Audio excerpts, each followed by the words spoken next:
नेता प्रतिपक्ष बहुत देर से चल रहे हैं। जो काम हम विभाग में कर देते हैं उसी के लिए पत्र लिखते रहते हैं। एक बता दीजिए कि कभी संस्कृत के लिए उन्होंने बात की हो या उनके पिताजी ने बात किया हो, जिसने संस्कृत की कभी चिंता नहीं की सत्ता में रहते हुए अब वो उपदेश दे रहा है हमको। 15 साल आपके पिताजी के भरोसे था, तब आपने डुबाया, और 3.5 साल तक आप ही सरकार में थे, तब आपने मुंह ही नहीं खोला।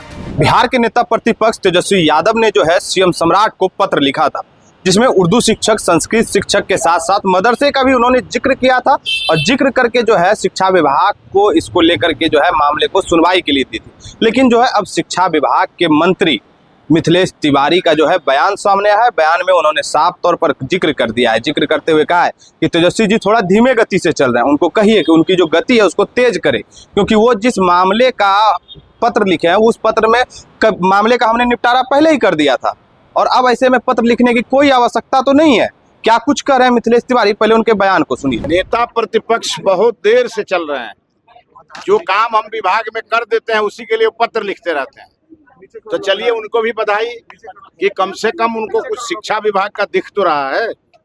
जिस चीज के लिए उन्होंने पत्र लिखा है वो सब पहले ही हमने किया हुआ, इसीलिए उनके पत्र का कोई मतलब ही नहीं। संस्कृत और उर्दू शिक्षकों की बहाली और पढ़ाई की मांग, उनके पिताजी और वो भी 3.5 साल तक उप मुख्यमंत्री रहे।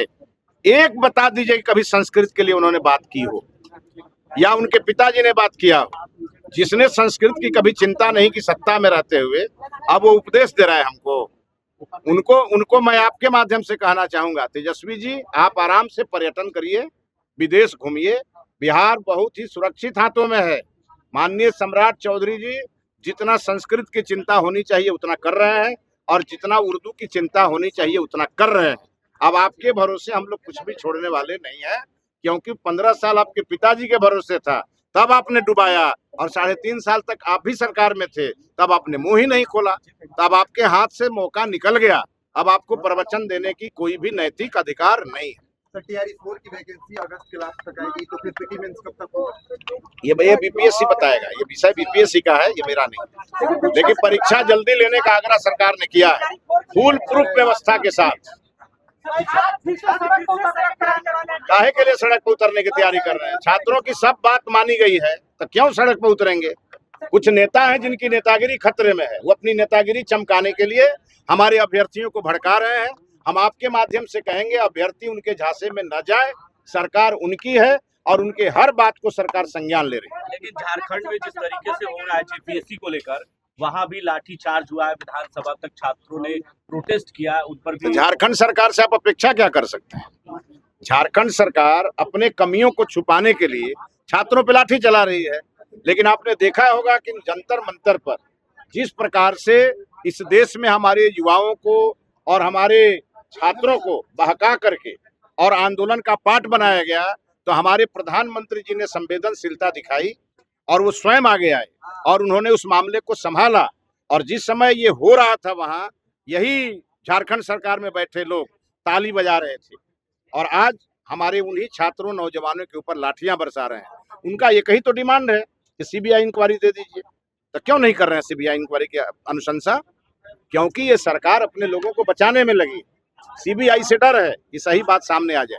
तो सरप्लस वाला सर मामला चल रहा है। ये मामला हमारा है, आप क्यों परेशान है? कोई मामला नहीं है। नहीं, कोई परेशान नहीं है। हमें हर विद्यालय में शिक्षक चाहिए। तो किसी विद्यालय में अगर 1 सीट है और वहाँ 5 शिक्षक रहेंगे, वो सरप्लस 4 होंगे ही। और उन सभी शिक्षकों को हमने ऐच्छिक स्थानांतरण के लिए ऑप्शन दिया।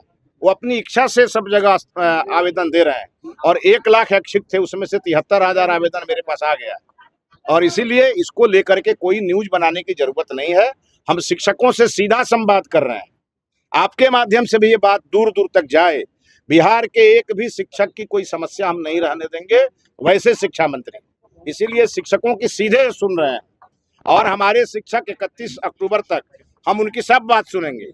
आज 31 अक्टूबर के बाद उनकी नहीं सुनेंगे, फिर छात्रों की सुनेंगे। अभी आपने मिथिलेश तिवारी को सुना है, उन्होंने साफ तौर पर तेजस्वी पर तंज कसा है। उन्होंने कहा है कि वो पर्यटन में अच्छा काम कर रहे हैं, उनको घूमने के लिए कहिए। उनको कहिए कि जिस तरीके से विदेश दौरे पर जाते हैं वो लगातार वो अभी भी विदेश के दौरे पर चले जाएं, क्योंकि बिहार अब अच्छे हाथों में है।